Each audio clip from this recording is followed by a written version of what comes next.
Hello hi नमस्कार good morning जय जगन्नाथ आपण मानकर रश्मि आपण मैंने केमती अच्छा मुझे तो बहुत भलरे अच्छी भी आशा कर आपण मैंने बहुत भल थे आउ सकाळ देखु पूरा पागटा बहुत भल कर देखो केते सुंदर पाग झिपी झिपी वर्षा हो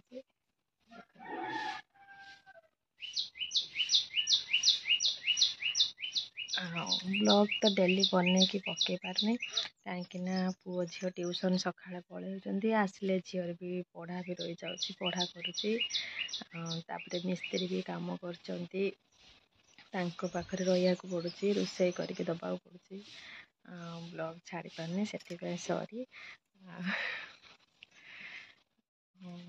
मैंने जिते फ्री टाइम पाँच गोटे गोटे ब्लॉग पकाऊँगी आपण मैंने देखुवर आपण मान बहुत सारा भल पाइबा कौन कह आपण मैंने बहुत सारा भल पाइबा दबार मुझे बाट आगे जाइए तंटीटा तंटीटा पूरा बसी जाइए कथा होनी जाम हो जाए तंटीटा आ देखु आम बाड़ी के सुंदर कलरा है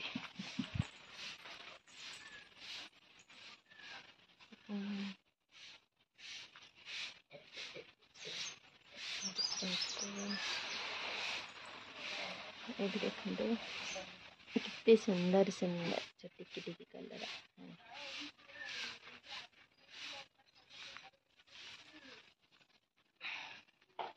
आज पागटा बहुत भल लगुच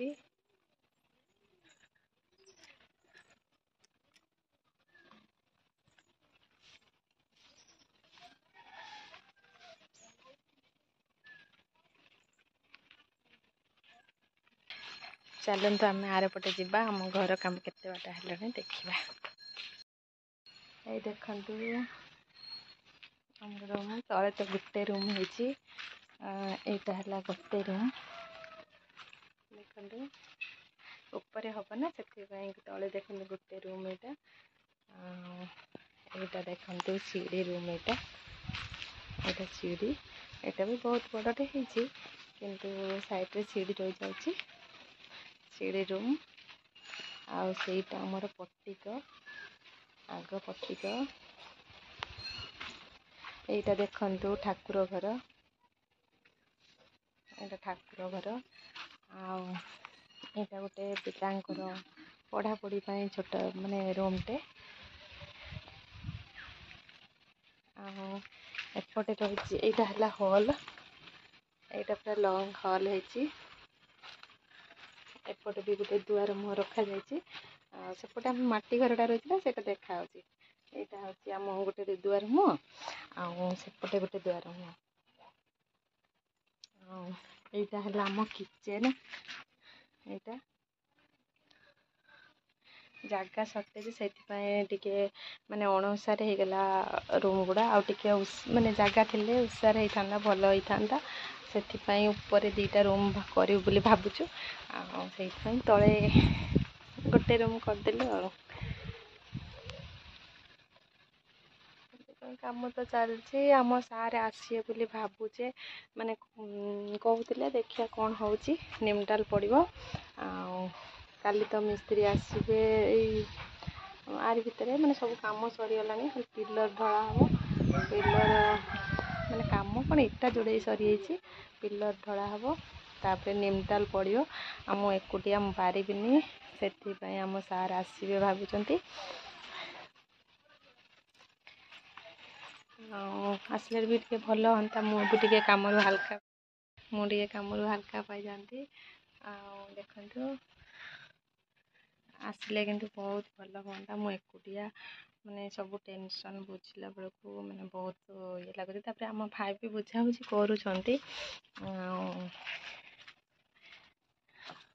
जहाँ भी हेले से दूर सुर ना मु माने एते माने ये कथा हो पारुनी कि भल मंद किसी कही पारुनी निमटाल पड़ो माने माने बहुत मु हैरान होती सार आम आसवे बोली भावुं एपर्तंत डिसाइड होनी आसबे कि ना एमती मनरे भावुं आसवाई ଆଉ ଏମିତି ଦେଖନ୍ତୁ ଆମ ମାଟି ଘର ଏମିତି ରହିଛି।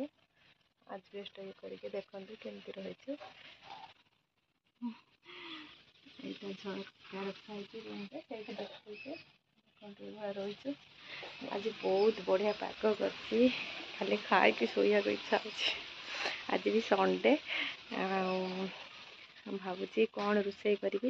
ଅଲରେଡ଼ି ମାଛ ଭଜା ହେଇକି ଅଛି, ନାଇଁ ଭଜା ହେଇନି, ବନା ହେଇକି ରହିଛି ଫ୍ରିଜରେ। ତାକୁ ରନ୍ଧା ହବ ଭାବୁଛି। କ'ଣ ଆଣିବୁ ଆଉ,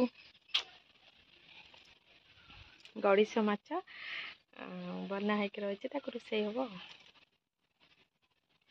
ଏମିତି ସବୁ କ'ଣ କେତେ କାମ, ଖାଲି କାମ କାମ। ଯିଏ ବି ଦେଖୁଛି ସିଏ କହୁଛି କ'ଣ ଆପଣଙ୍କର ଖାଲି କାମ। ଏକୁଟିଆ ନା, ସବୁ କାମ କରିବାକୁ ପଡ଼ିଲା ବେଳକୁ ମାନେ ମୋତେ ଲାଗୁଛି ବହୁତ ସାରା କାମ କରୁଛି। ଘରଠୁ ବାହାର ଯାଏ, ପୁଣି ଛୁଆ ଦିଟା, ତାଙ୍କ କଥା ବୁଝିବାକୁ ପଡ଼ୁଛି। ଆଉ ଏମିତି ବ୍ଲଗ୍ ବି ବନେଇ ପାରୁନି ଠିକ୍ସେ। ଆପଣମାନେ ବି କମେଣ୍ଟରେ କହୁଛନ୍ତି ବ୍ଲଗ୍ ଠିକ୍ରେ ଆସୁନି। ମାନେ ଦିନେ ଛାଡ଼ିଲେ 15 ଦିନ ଛାଡ଼ୁନାହାନ୍ତି। ଏମିତି କ'ଣ କରିବି, ଗୋଟେ ଲୋକ ସବୁଆଡ଼ୁ କାମ କଲେ କେମିତି କରିବ। ହଉ, କିନ୍ତୁ ଘର ପଛପଟେ ଏମିତି ପାଙ୍କ ରହିଛି, ବର୍ଷା ହେଲା ବେଳକୁ ପୁରା ପାଣି ଭିତରକୁ ଯାଉଛି। ଏଠି ପାସ୍ କରୁନି, ଆଉ ଜାଗା ବି ନାହିଁ। ଦେଖନ୍ତୁ ଜୋର ବର୍ଷା ହେଲା ବେଳକୁ ଭିତରକୁ ପାଣି ପଳେଇ ଯାଉଛି। ଏମିତି ଆଡ଼ଜଷ୍ଟ କରିବାକୁ ପଡ଼ୁଛି। ଜରି ବି ପିଟା ହେଇଛି। ଦେଖନ୍ତୁ ପୁରୁଣା ଘର ଆମର, ଏଇଠି ରହୁଛୁ ଏଇ ଘରେ।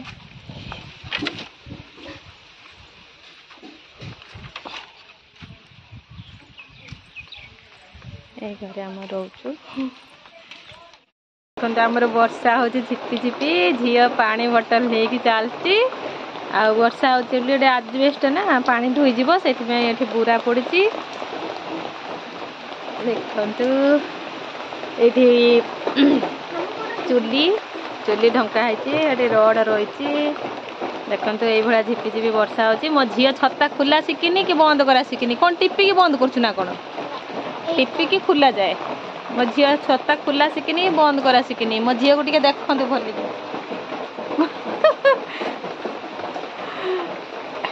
ଗରିବ ଘର, ଦେଖନ୍ତୁ ଆମ ଘରର ଅବସ୍ଥା। ଏଇଭଳିଆ ଆମେ ରହିଛୁ।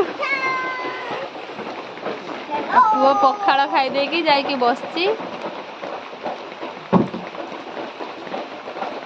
ପୁରା ବୀର।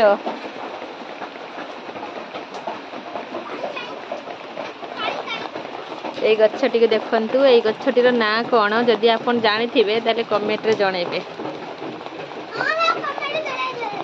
ଏଇ ଗଛଟି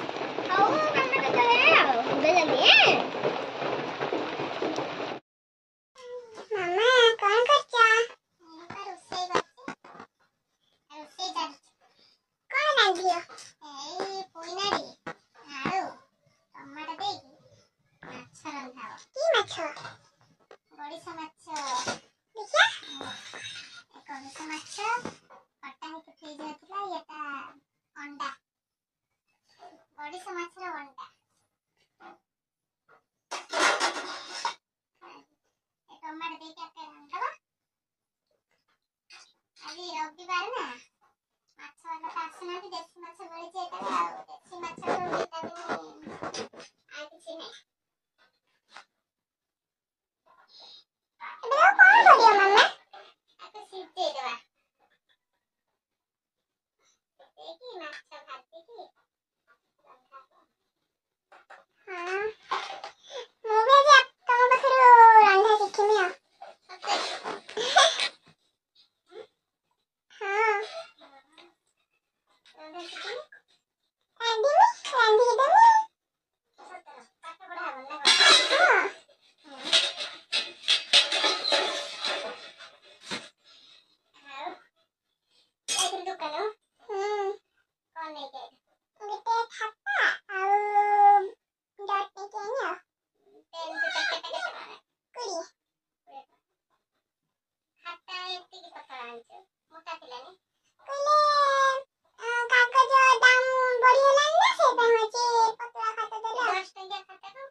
ଛୁଟିବ କାଟିବ ନେଇକି ଫେରେ ଦେଇକି ନେଇ ଆସିବ ହେଲା।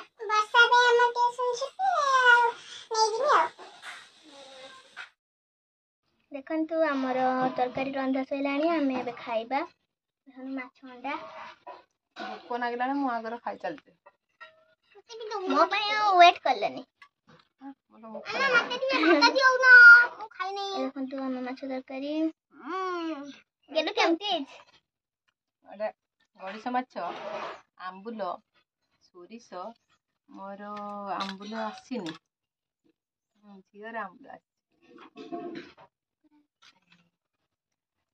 ଆମ୍ବୁଲ ଆଉ ଗଡ଼ିଶ ମାଛ, ସୋରିଷ ଆଉ ପୋଇ ନାଡ଼ି ପଡ଼ିକି ଝୋଳ ଟେଷ୍ଟି।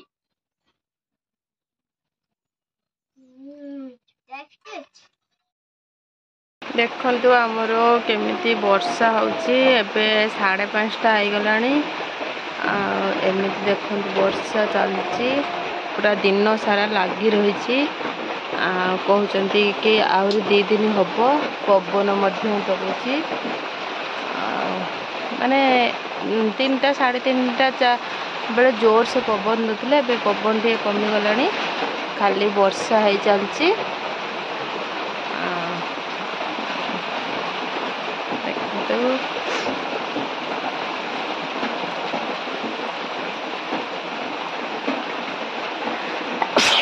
ଥଣ୍ଡା ବି ହେଇଗଲାଣି, ବର୍ଷାରେ ଭିଜିକି କଳ ପାଖକୁ ଯିବାକୁ ପଡ଼ୁଛି ବାର ବାର। ଆଉ ସେଥିପାଇଁ ଥଣ୍ଡା ହେଇଗଲାଣି, ବାର ବାର ଛିଙ୍କ ହେଉଛି। ପ୍ରବଳ ବର୍ଷା ହେଉଛି ନା, ଯେତେ ସନ୍ଧ୍ୟା ହେଇଯାଉଛି ସେତେ ବର୍ଷା। ଦେଖନ୍ତୁ ବଢ଼ି ବଢ଼ି ଚାଲିଛି ବର୍ଷା, କମିବାର ନାଁ ଧରୁନି।